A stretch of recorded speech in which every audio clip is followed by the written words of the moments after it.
je dirais peut-être l'homme aux deux P, pasteur Pascal. C'est intéressant. Rebonjour, homme de Dieu. Bonjour, madame. Avec vous, nous abordons le thème Église, l'Église, notre arche. Il y a tant de choses à dire aussi de votre côté, mais nous définissons déjà l'Église comme l'ensemble des frères et sœurs d'une communauté qui croit en Jésus-Christ. Et pour vous, cette Église est une arche. C'est intéressant. Qu'est-ce que cela veut dire? L'arche, c'est l'arche, vous faites allusion à l'arche de Noé. Nécessairement, il faut déjà rappeler d'emblée que à chaque instant, quand vous lisez la Bible, lorsque Dieu a pris la décision de détruire sa création, cette décision n'a pas toujours été une décision facile. Parce que toutes les fois que Dieu a pris la décision de pouvoir ramener l'homme dans le droit chemin, il a toujours été difficile que les hommes comprennent la voie, la pensée et l'orientation de Dieu. L'homme, souvent, la plupart du temps, il est caractérisé par le mépris de la loi divine, par la méchanceté, évidemment, comme dans notre temps-ci. L'homme est toujours orienté vers l'idolâtrie, dans son incrédulité, dans son égarement et malheureusement dans la recherche du bonheur et même du plaisir loin de Dieu. Et c'est pour cela que la réaction divine de tout temps n'a pas toujours été détruire l'homme. La volonté de Dieu est de ramener l'homme vers lui. Et au temps de Noé, la méchanceté humaine avait accru. Et cette méchanceté a atteint son paroxysme.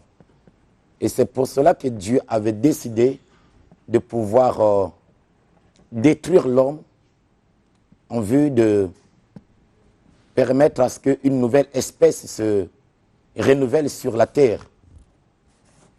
Et là, on peut constater aujourd'hui que nous qui sommes des rescapés de naufrage, de la noyade du temps de Noé, nous qui sommes les descendants, n'avions pas peut-être compris les leçons, n'avions pas toujours retenu la bonne voie à suivre. Et si du temps de Noé, Dieu pour épargner les hommes, Dieu pour permettre à ce que l'homme se répande, l'homme se détourne de ses mauvaises voies, avait dit à son serviteur de préparer l'arche, de bâtir l'arche, en vue de sauver les hommes et une bonne partie de sa création. Aujourd'hui, cette arche n'est autre que l'église de Dieu. Cette arche n'est autre que la maison de Dieu. Cette arche n'est plus l'arche, on va dire, au sens du bois de gopher. Cette arche est devenue une maison spirituelle. Bien-aimés dans le Seigneur, vous qui nous suivez, le plan de Dieu n'est pas que l'homme soit détruit dans sa méchanceté. Le plan de Dieu est que l'homme soit épargné de la confusion, l'homme soit épargné du mal, l'homme soit épargné de la mort, l'homme soit épargné de la destruction. Je dirais en un mot ceci. En parlant de l'arche aujourd'hui, chaque personne... Pasteur, on va Madame, marquer une pause. je vous en prie. Parce que vous dites des choses intéressantes aujourd'hui. L'arche de Noé, c'est l'église. Dieu, au temps de Noé, n'a pas voulu détruire le monde, mais à cause du péché accru, c'était comme une contrainte pour lui, question de faire régénérer une nouvelle race, selon lui peut-être des hommes purs. Mais ma petite curiosité m'emmène à constater que malgré ce déluge du passé, on constate aujourd'hui que ce mal persiste. Vous êtes dans ce pays, vous êtes en Afrique, vous remarquez ce qui se passe, les assassinats ça et là, le mal qu'on fait à autrui. N'est-ce pas dire que le temps de Noé continue jusqu'à aujourd'hui? Et qu'est-ce que Dieu attend pour frapper? En fait, peut-être que de nos jours, nous ne sommes plus frappés tous au même moment. Mais chacun à son heure, chacun à sa manière, il peut vivre la réaction divine. Dieu ne reste pas inerte devant, évidemment, la destruction de sa création, de son ouvrage.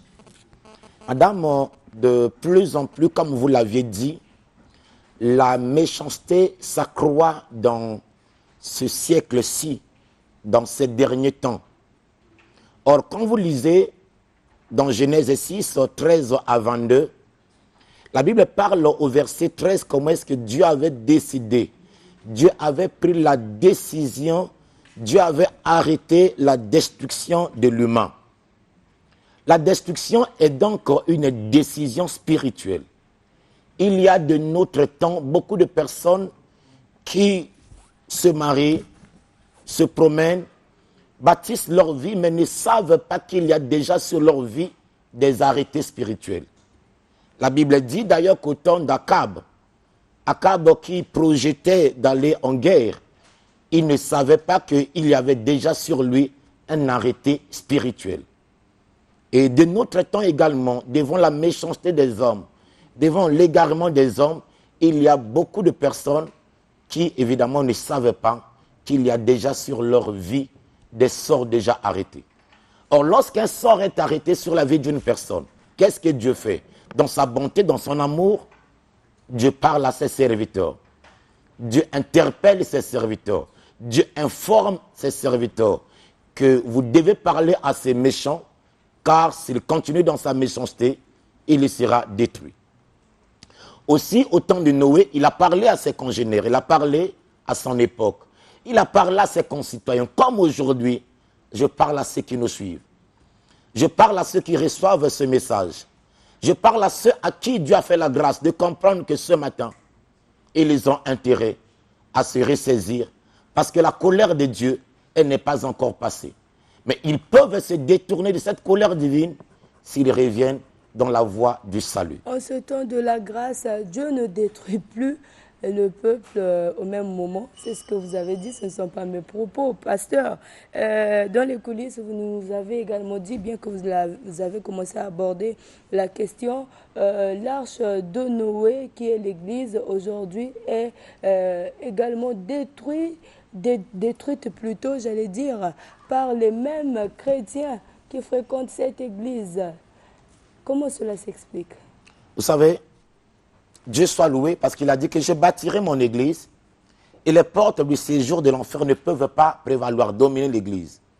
Quand vous regardez l'arche, il y avait en son sein des choses comme des éléphants, des animaux qui pèsent lourd.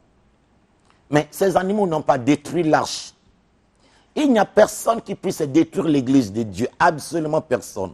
Aucun pasteur, aucun chrétien, aucun roi, aucun président, aucun gouvernement ne peut détruire l'église de Dieu. Je vais ici rassurer tous ceux qui nous écoutent que l'église de Dieu présentement est l'arche que Dieu a établie pour sauver la vie des humains.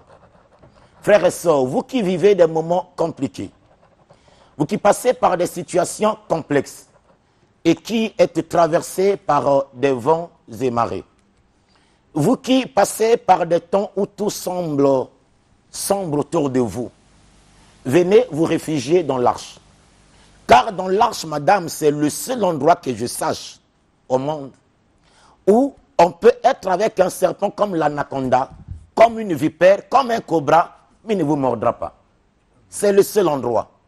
L'arche est le seul endroit où la gazelle ou l'antilope n'a pas peur, malheureusement, ou encore on dirait heureusement, du lion et de l'ours. Vous savez, dans l'arche, madame, nous sommes protégés. Combien de personnes passent leur vie à pouvoir prendre des somnifères pour avoir un peu de sommeil? Mais dans l'arche, vous dormez avec le danger et vous avez sommeil. Ça, c'est formidable.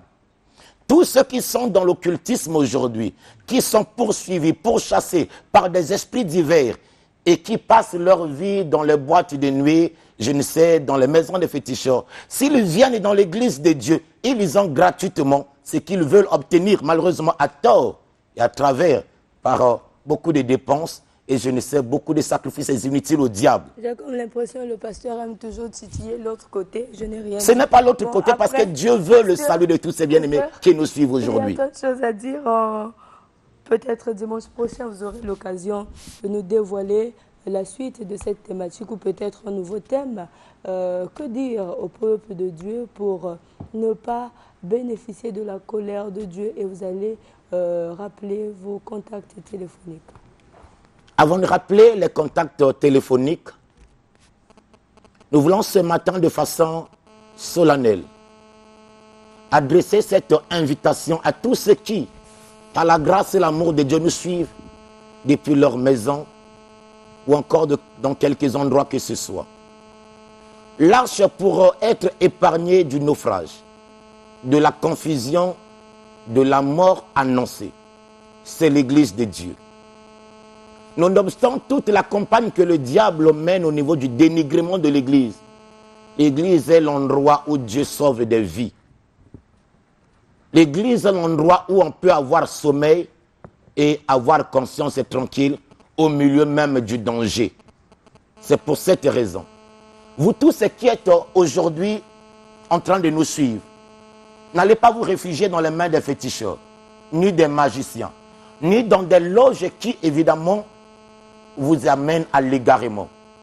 L'arche est l'Église. L'Église va vous sauver d'une mort qui déjà est destinée à votre vie et peut-être aussi à votre progéniture. Contactez-nous au 06 621 05 01. Vous savez que si vous résistez dans votre orgueil, il y aura des vagues qui vont secouer votre vie et vous périr. Ça, c'est l'inspiration de l'homme de Dieu. Je rappelle que vous êtes responsable de la communauté chrétienne La Caverne. Pasteur, j'ai une question à vous poser, mais vous n'allez pas répondre à cette question. Vous partirez avec à la maison peut-être pour ouvrir une autre brèche dimanche prochain. Vous avez dit tout à l'heure que personne ne pourra détruire l'Église. Mais que dites-vous de la notion de faux pasteur? Je ne parle pas de vous. Affaire à suivre.